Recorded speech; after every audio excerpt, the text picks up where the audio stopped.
Namo Buddhaya, Namo Dharmaya, Namo Sanghaya, in Sanskrit, Arya Vajrakedika Prajnaparamita Sutra. In Tibetan, Pakba Shirab ki Paroldu, Chinba Dorjit Sepa Shejawa, Tekpa Chen Boido. In Manchu, the Mahayana Sutra named Sacred Diamond Cutting, Reaching the Other Shore of Wisdom. In Chinese, Ling Duan Qin Gang Boro Boro Mida Qin. The Mahayana Sutra named Sacred Diamond Cutting, Reaching the Other Shore of Wisdom. I bow before many Buddhas and Bodhisattvas.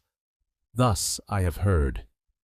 At one time, the victorious, complete, and transcendent Buddha, Bhagavan, was residing in the city of Siravasti, in the flower garden of Jida, the son of the king, in the temple that brings joy to all of Anathapindadi, together with 1,250 great monks who were bhikkhus and many bodhisattva mahasattvas.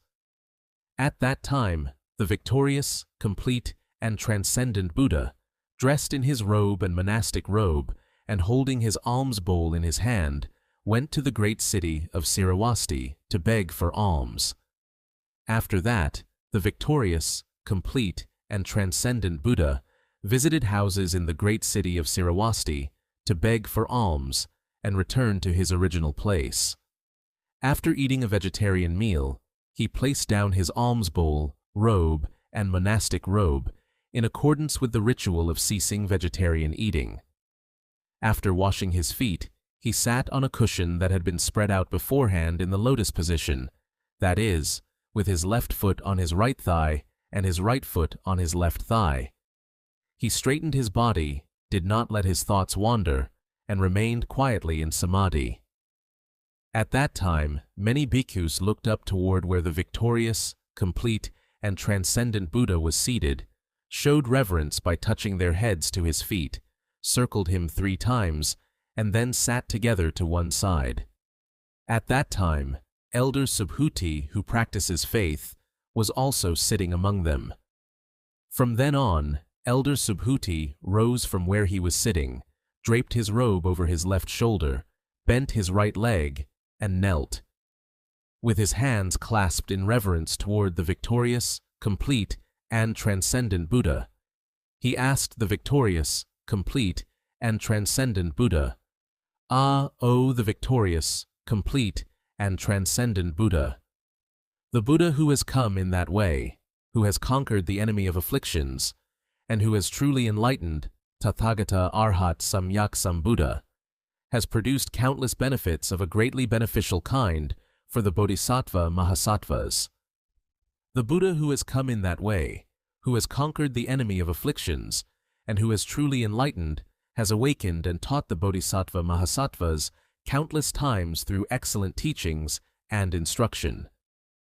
Ah, O the victorious, complete, and transcendent Buddha, it is truly amazing. Ah, O the Buddha who has gone well, Sugata, it is truly magnificent.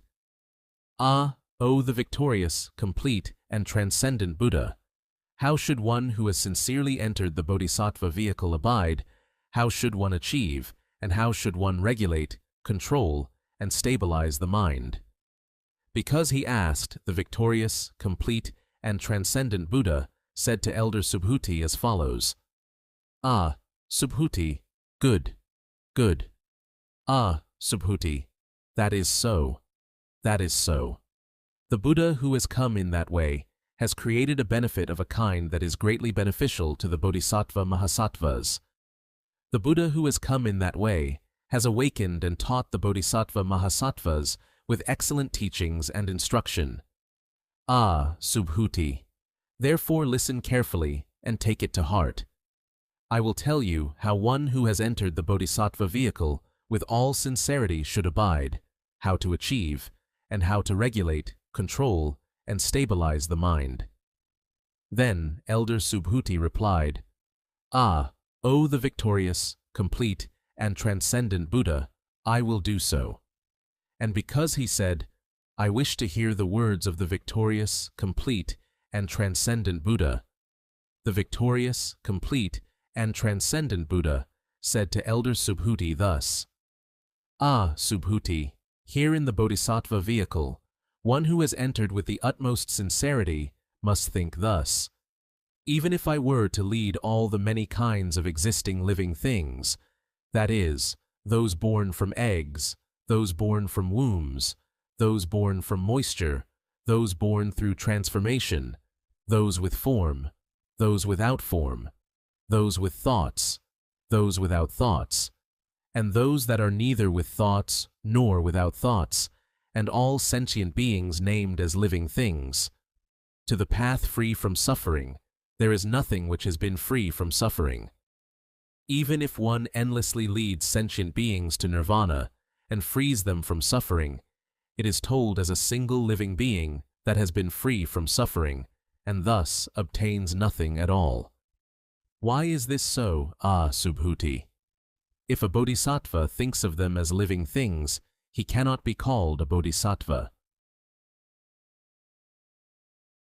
The reason for this is, Subhuti, that if he thinks of them as other, or as living thing, or as pujala, that is, person, then he cannot be called a bodhisattva. Subhuti, bodhisattvas must give alms without attachment to shape, give alms without attachment to anything, and give alms without attachment to form. Likewise, they must give alms without attachment to sound, smell, taste, touch, or objects of thought. Subhuti, bodhisattva. Mahasattvas must give alms without attachment to what is thought to be form. The reason for this is, Subhuti, that the merit of all bodhisattvas giving alms without attachment cannot be easily measured and calculated. Subhuti, what do you think? Can the void in the east be measured and calculated? Subhuti answered, O the victorious, complete, and transcendent Buddha, it cannot be so.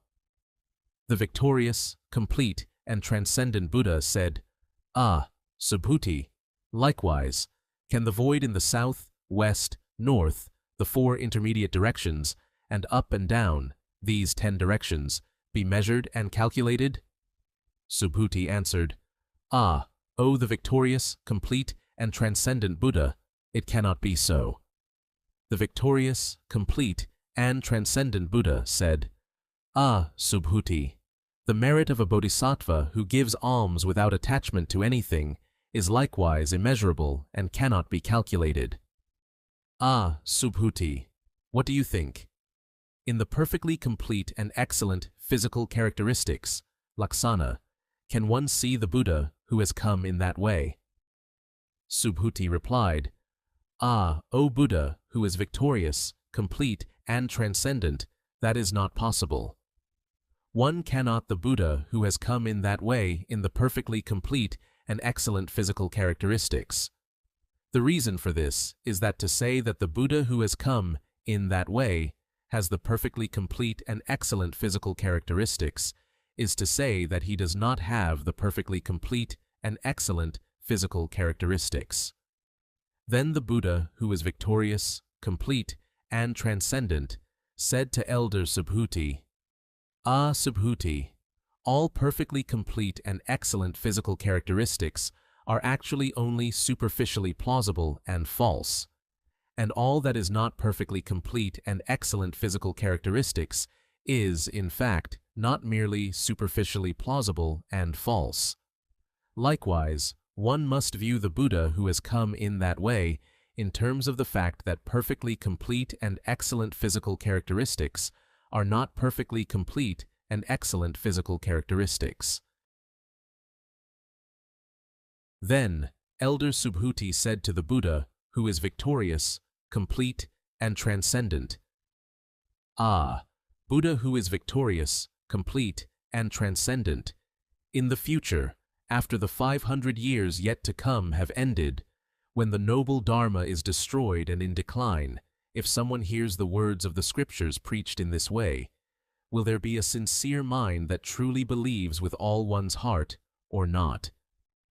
The Buddha, who is victorious, complete, and transcendent, said, Subhuti, do not say, regarding your question, in the future, after the 500 years yet to come have ended, when the noble Dharma has been destroyed and has reached decline, if someone hears the words of the scriptures preached in this way, will there be a genuine mind that truly believes with all one's heart or not?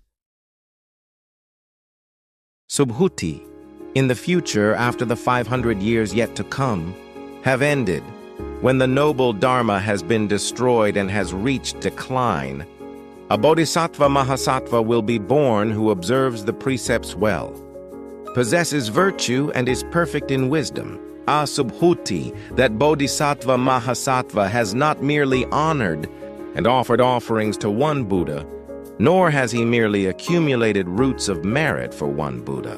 Subhuti, to put it simply, it is a Bodhisattva Mahasattva who has come, who honored and offered offerings to countless hundreds of millions of Buddhas, whose number cannot be counted, and who has accumulated roots of merit for countless hundreds of millions of Buddhas.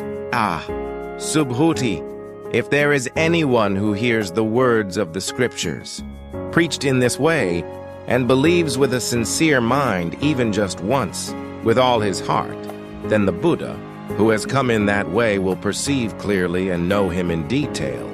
Subhuti, the Buddha who has come in that way, will surely take pity on him and looks after him. Subhuti, it can be said that those sentient beings have truly attained and accumulated boundless merit. The reason for this is, Subhuti, that those Bodhisattva Mahasattvas do not think with attachment to I, nor do they think with attachment to other, nor do they think with attachment to living thing, nor do they think with attachment to Pujjala. Subhuti, those Bodhisattva Mahasattvas do not think with attachment to Dharma, nor do they think with attachment to non-Dharma, nor do they think with attachment to that which has thought, or that which has no thought. Why is this so, Subhuti? If those Bodhisattva Mahasattvas think of Dharma, that is attachment to I, attachment to other, attachment to living thing, and attachment to Pujjala. If they think of non-Dharma, that is also attachment to I, attachment to other, attachment to living thing, and attachment to Pujjala. Why is this so, Subhuti? Bodhisattvas must not think with attachment to Dharma, nor must they think with attachment to non-Dharma.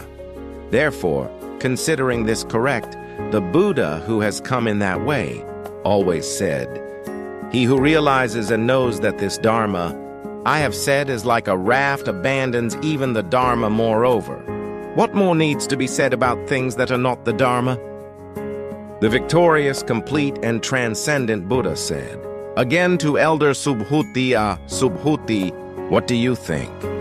Do you think that the Buddha who has come in that way has a Dharma such as Buddhahood, that clearly attains all the incomparable, and truly realized Bodhi, Anuttara Samyak Sambodhi? Do you think that the Buddha who has come in that way has perhaps preached the Dharma? Because the Buddha said this, Elder Subhuti, answered the victorious, complete, and transcendent Buddha. The victorious, complete, and transcendent Buddha, as far as I know, regarding Buddhahood that clearly attains all the incomparable, and truly realized Bodhi, spoken of by all the victorious, complete, and transcendent Buddha. I consider that there is no Dharma such as it, and I think that the Buddha, who has come in that way, has not preached any Dharma at all. The reason for this is that the Dharma of Buddhahood that clearly attains it, spoken of by the Buddha, who has come in that way, and the claim that the Dharma was preached, cannot be attained by thought nor attained by speech. It cannot be called Dharma, nor can it be called not Dharma. The reason for this is that all saints and sages have manifested greatly differently in nothingness. The victorious, complete, and transcendent Buddha said, Subhuti, what do you think? If sons and daughters of good roots were to fill the 3,000 great thousand worlds with 7 kinds of treasures and give them away, would the heap of merit accumulated by those sons and daughters of good roots because of that be very great? Subhuti answered, Ah, O the victorious, complete, and transcendent Buddha, it is great. Ah, O the Buddha who has gone well, it is great. Those sons with good roots, and daughters with good roots, can be said to have piled up a great heap of merit because of it. The reason for this is, Ah, O the victorious, complete, and transcendent Buddha, that a heap of merit is precisely that, which has no heap. Thus, the Buddha, who has come in that way, spoke of heap of merit. Heap of merit. The victorious, complete, and transcendent Buddha said, Ah, Subhuti, if sons and daughters of good roots memorize, even just the 4-word verses within this sutra, and tell them to others, so that they may realize it, or teach them, so that they may clearly understand this heap of merit, they will receive is far greater, more boundless than the merit that they had filled. The 3,000 great thousand worlds, with 7 kinds of treasures, and given them as alms. The reason for this is, Ah, Subhuti, that the incomparably and truly attained Bodhi way of the Buddha, who has come in that way, who conquered the enemy of afflictions, and who has truly enlightened, has come forth from this sutra, and that all the victorious, complete, and transcendent Buddha have come forth from this sutra. The reason for this is, Ah, Subhuti, that the Buddha's Dharma, it's called the Buddha's Dharma, because the Buddha who has come in that way said that there is no such Dharma of the Buddha. Ah, Subhuti, what do you think? Does the Sultaban, that is, the stream enterer, think thus? I have attained the stream enterer Srota Apanna? Subhuti answered, Ah, O the victorious, complete, and transcendent Buddha, that is not so. The reason for this is, Ah, O the victorious, complete, and transcendent Buddha, that he is named a Sultaban, because he does not enter into anything at all. He does not enter into form, sound, smell, taste, touch, or the object of thought, and thus he is named a Sultaban, who has entered without ceasing. The reason for this is, Ah, O the victorious, complete, and transcendent Buddha, that, if the Sultaban were to think in this way, saying, I have attained the Sultaban, that is attachment to I, attachment to other, attachment to living thing, and attachment to Pudgala, the victorious, complete, and transcendent Buddha said, Ah, Subhuti, what do you think? Does Sagardagama, that is the one who returns to this world, just once more Sagardaga mean, think thus, I have attained the state of Sagardagama, Subhuti, answered, Ah, O the victorious, complete, and transcendent Buddha, that is not so. The reason for this is that there is absolutely no Dharma, into which one becomes that Sagardagama, so it was named Sagardagama in that way. The victorious, complete, and transcendent Buddha said, Ah, Subhuti, what do you think? Does the Anagama, that is, the one who never returns to this world, Anagaman think thus, I have attained the Anagama, Subhuti answered. Ah, O the victorious, complete, and transcendent Buddha, that is not so. The reason for this is that there is absolutely no Dharma, into which the Anagama must not enter. So it was named Anagama in that way. The victorious, complete, and transcendent Buddha said, Ah, Subhuti, what do you think? Does the Arhat think thus? I have attained the Arhat path? Subhuti answered, Ah, O the victorious, complete, and transcendent Buddha, it is not so. The reason for this is that there is absolutely no Dharma to name Arhat. Ah, O the victorious, complete, and transcendent Buddha, if an Arhat thinks, I have attained the Byob Arhat path, that is precisely attachment to I, attachment to other, attachment to living thing, and attachment to Pudgala. Ah, O the victorious, complete, and transcendent Buddha, the Buddha, who has come in that way, who has conquered the enemy of afflictions, and who has truly enlightened, had said that I was the most excellent Arhat, among those who were not foolish, ordinary people. Ah, O the victorious, complete, and transcendent Buddha, even though I am an Arahat who is free from desire, Ah, O the victorious, complete, and transcendent Buddha, I do not think in my mind I have become an arhat. Ah, O the victorious, complete, and transcendent Buddha, if I had thought in my mind, I have become an arhat. The Buddha who has come in that way would not have given me Biwangirit, that is, the prophecy saying, Subhuti, son of good roots, you are the most excellent among those who are not foolish ordinary people. And since you abide in nothing at all, you are an arhat who abides in not being a foolish ordinary person. The victorious, complete, and transcendent Buddha said, Subhuti, what do you think? If the Buddha who has come in that way has obtained any dharma because of the Buddha Dibangala, who has come in that way, who has conquered the enemy of afflictions, and who has truly enlightened, Subhuti answered. Ah, O the victorious, complete, and transcendent Buddha, no. The Buddha who has come in that way has not obtained even the slightest bit of dharma because of the Buddha Dibangala, who has come in that way, who has conquered the enemy of afflictions, and who has truly enlightened. The victorious, complete, and transcendent Buddha said, Ah, Subhuti, if a Bodhisattva thinks thus, I have established a wondrously adorned Buddha land. That statement is not true. The reason for this is, Subhuti, that the Buddha who has come in that way said that the wondrously adorned Buddha land is not a Buddha land thus. It was named the wondrously adorned Buddha land. Subhuti, for this reason, Bodhisattva Mahasattvas must give rise to such a thought of non-attachment. They must give rise to a thought of non-attachment to anything at all. They must give rise to a thought that does not cling to form.